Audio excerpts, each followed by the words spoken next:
Hello, welcome back to my channel. Thank you so much for joining me today. Today, I'm going to answer a question that I get all the time.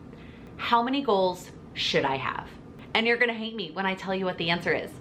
It depends. It depends on you. It depends on your life. It depends on your resources. It depends on your goals. But what I'm gonna share with you today are some tips and ways to figure out how many goals you want to work on and then how to prioritize the goals that you are working on. So let's jump right into it. The first thing that I wanna talk about in this video is something I have mentioned in lives, I have mentioned in Patreon calls, I have mentioned in a number of places, but it's not been a part of a sit down recorded video, and I want to say it again in case you've never heard me say it, or to have it sink in case you've heard me say it before.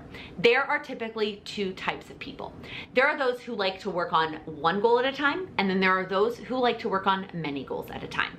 Let's start with the one goal at a time. I don't fall into this camp, by the way. I would get very bored working on one goal at a time, but there are members of our community, specifically Rebecca, you are always my example of someone who has focused on one goal at a time each month. She picks one goal for her focus, because I don't mean necessarily for an entire year. It could be a week, it could be a day, it could be a month, and that's how Rebecca attacks it. She picks one goal a month and that is her focus.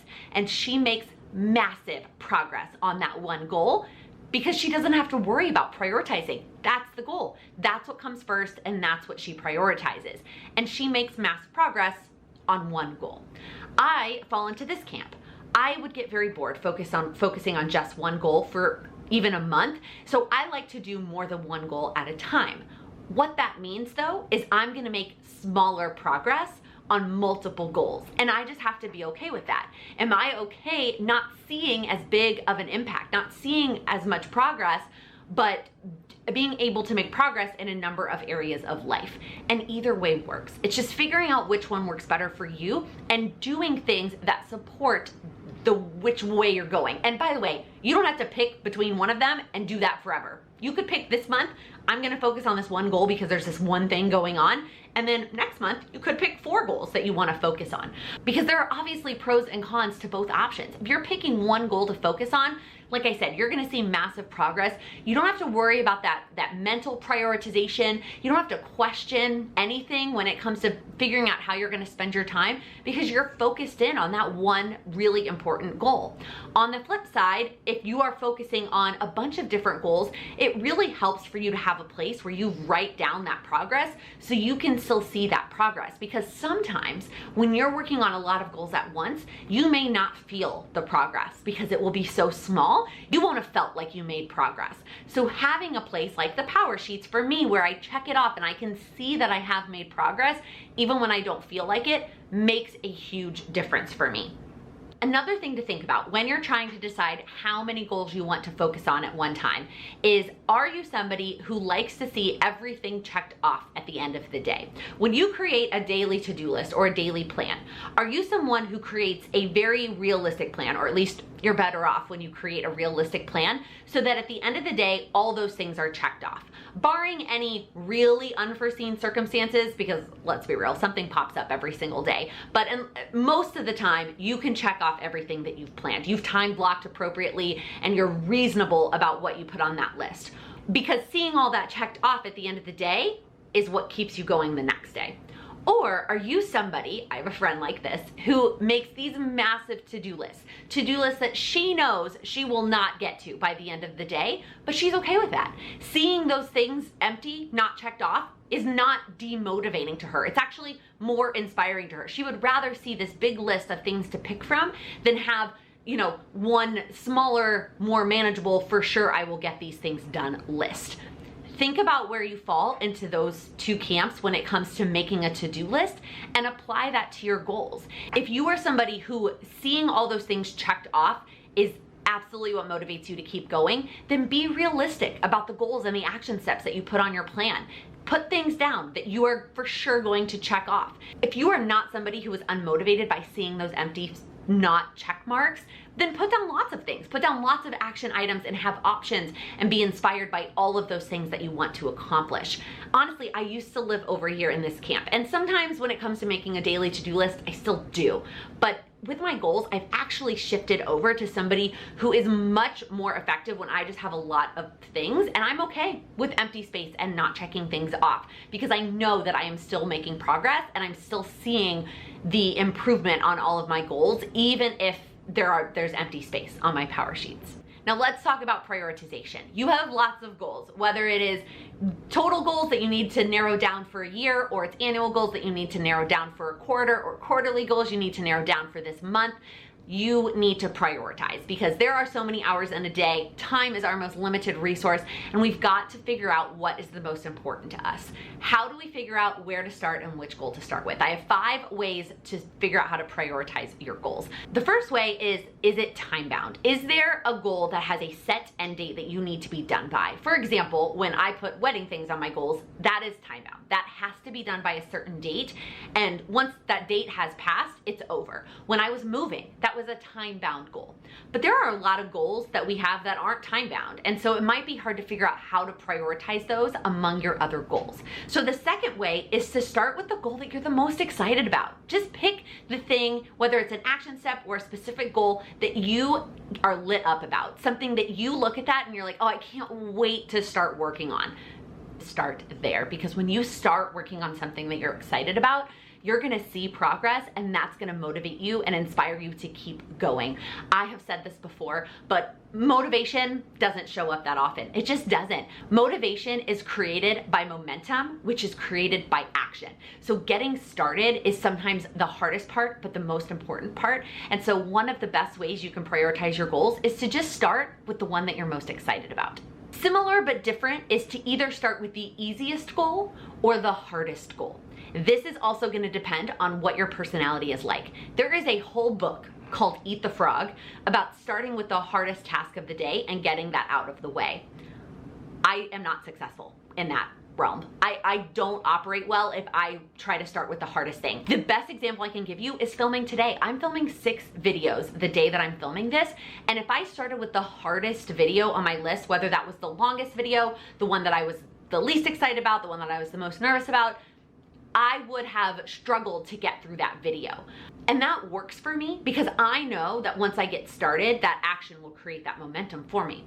But if you're somebody who, if you do the easiest thing first, that then you procrastinate doing the hardest thing, I recommend starting with the hardest thing. Start with the hardest thing while you do have a little bit of that like motivation, and get that thing checked off, and then the other things will just feel so much easier. The next option is to consider the impact that your goals have on other goals. All of our goals are intertwined. Every goal that you work on has an impact on your other goals. Sometimes it's a big impact. Working on my morning routine makes a big impact on my other goals. Working on my physical health makes a big impact on my other goals. Working on my physical space, making my office the best office it can be for me, has an impact on my other goals.